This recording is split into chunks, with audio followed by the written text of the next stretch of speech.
You ever get over top of the golf ball and you just feel completely uncomfortable? You scoot back a little bit and it feels like your arms are really stretched out and locked and you can't get comfortable over it. You scoot forward and now you feel like you're jammed up and your arms are too tight. Well, in this video, we're going to talk about how far should I stand from the golf ball and what are the pros and the cons of being a little too close or a little too far away. Let's go and get started.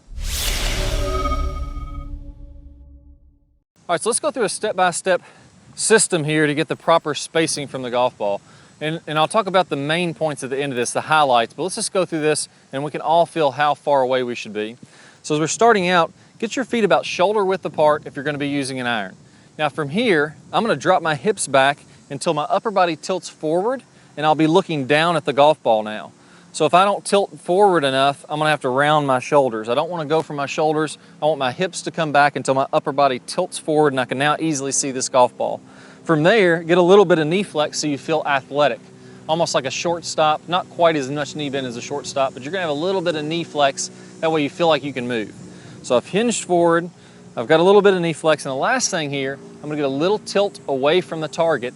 That way I feel like I'm behind this golf ball, I can come from the inside, and I can really release that golf club out in front.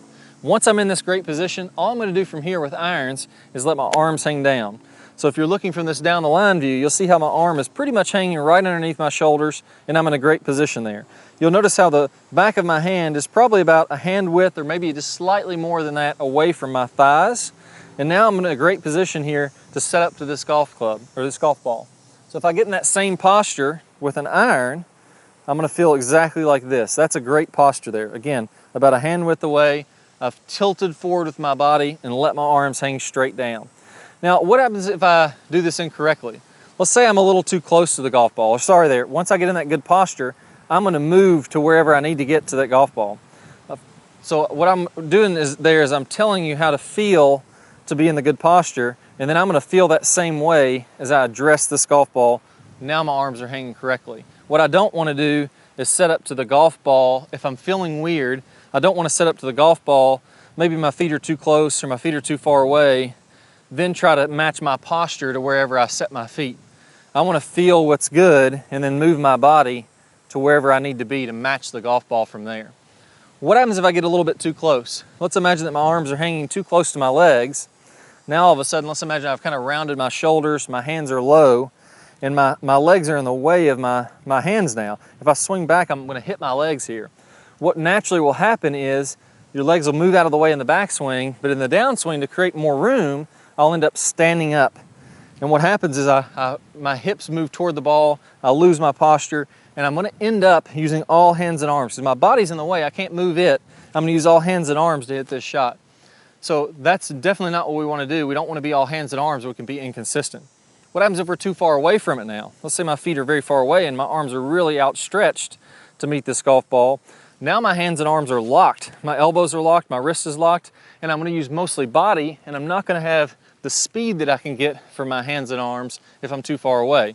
So typically when you're farther away, you're gonna use more bigger pieces of your body, your bigger muscles. You're gonna lose a little bit of speed because you're not using the whip and the speed that you'll see with the lag and release like the pros are having. If you're too close, you're not gonna use the big muscles, you're gonna use a little bit too much hands and arms, and we're gonna get wristy and flippy. So it's nice to have somewhere in the middle there. If you wanna be a little farther away, that's completely fine. You can play some good golf. There's been great golfers that are a little farther away from the golf ball. I'm not saying that you can't play good golf.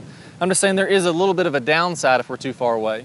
If I'm too close, it's gonna be pretty tough because now my body's in the way. I'm gonna have to do something to get my body out of the way, and most likely that's gonna be to stand up.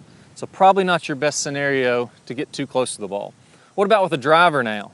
So the same kind of thing with the driver. The only difference here is when I tilt forward. So if I'm setting up with the driver, as I tilt forward to look at the golf ball, I don't have to tilt as far. Instead of my body being more down, it's a little bit farther out. So when I'm down here with an iron, I'm gonna be a little bit more up, and my arms naturally are gonna be a little bit more out when that happens. So since I'm not as far forward with my upper body, I'm gonna be a little bit more out. My hands are naturally gonna raise up as I'm a little bit more out. So the same thing with the driver. I'm gonna get a tilt until I can see the golf ball, a little bit of knee flex, slight tilt away from the ball. So now I'm in a position to really hit this ball nice and solid. And then I'm gonna let my arms kind of hang out from there, and they're gonna be slightly more out from my body as this is happening. That's because this driver plane is a little flatter. and I have to stand a little farther away. So follow those key steps. You're gonna get the perfect feeling distance from the golf ball. You're gonna have a great blend of your body and your hands and arms to create good club head speed and distance.